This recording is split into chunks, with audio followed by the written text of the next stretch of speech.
So you want to stay in hockey if you can, but you won't coach. Is there another role that you aspire to?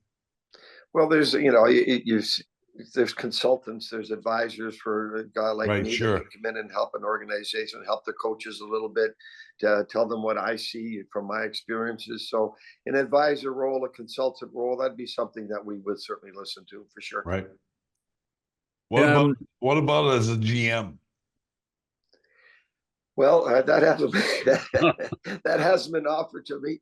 So, but I remember years ago, I was offered between coaching jobs, I was offered a couple of assistant general managers jobs, and I turned them down. I wanted to stay in coaching. I was a coach. I wasn't a manager at that point. But again, that hasn't been offered. Listen, again, it's like I said, we're going to listen. If offers are made, we're going to certainly listen to them. We're not turning our back on anything. And at this point, the only thing, again, we've retired from this coaching. Are we open to any option? Absolutely, we are, and we'll listen. And again, it'll be our choice. If we're offered something, it's our choice whether we go back, and that's important to us. the concept of coaching. I mean, nobody's been behind a National Hockey League bench more than you have, either as an assistant, associate, or head coach. And we go through cycles of having, veteran coaches, recycled coaches, get jobs. But is this becoming a young person's position? Is the philosophy changing? And how would you define what a coach has to do in 2024 versus 1994 when you were a head coach as well? The biggest difference now, is your ability to communicate with the players, and that doesn't mean it has to be a young guy or middle-aged guy, an older guy.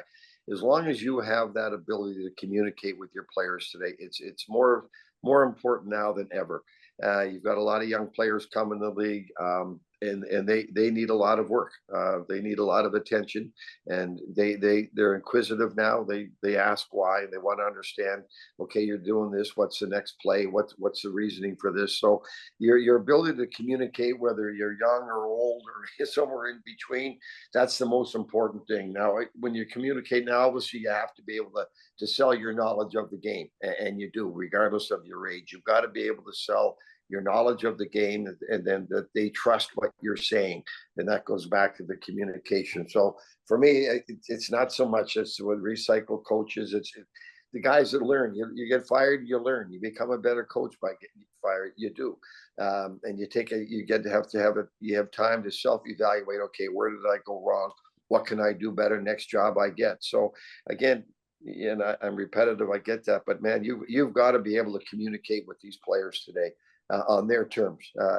It's not, yeah, it's not all about you, man. It's about the players, and you have to understand what the players are saying to you, what they're seeing, and what they're thinking, and you have to be able to communicate that with your players. Young, old, the players today are different, and they want more coaching, they want more talk, they want more feedback, and that's the most important quality a coach needs right now. How much did your style change over the years, do you think? I don't know. Listen, I got fired in Boston in '92 because I talked to the players too much. Right? Because in that era, the coaches weren't supposed to communicate. It was my way or the highway. They weren't happy with the way I communicated with the players, and they had relationships with the players, and it probably cost me my job in Boston, which was fine. So, but listen, Bob, from the day I got into coaching, I always said I'm gonna coach the way I wanted to be coached, and a player wants to know where he stands. He does. He wants feedback. So I've always done that. So that part has never changed for me in terms of communicating with the players, being honest. You have to have tough conversations, but you can't be afraid to have those tough conversations. Some of the players walk away, they're mad at you. So, and that's fine. You have to live with that.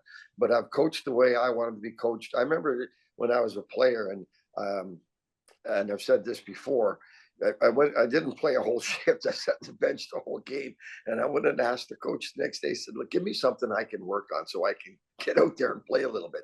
And all the coach says, "Well, you've got to work harder." And I looked at him. I said, "Man, that's all I've got is a work ethic. Give me something more." And it dawned on me there, when the player asks the coach a question, you've got to give them more than work harder. You've got to give them something a lot more specific than that. So that's why when I got into coaching, I always remember that conversation, and I always said that'll never happen to me. If a player asks me what he needs, I've got to be ready to give him the feedback that he wants to hear, that he needs to hear. Whether he likes hearing some of the things or not is secondary. You have to be open with them. They have to know where they stand. They have to know what they have to work on to get better. And I've taken that philosophy. So over the years, that has not changed.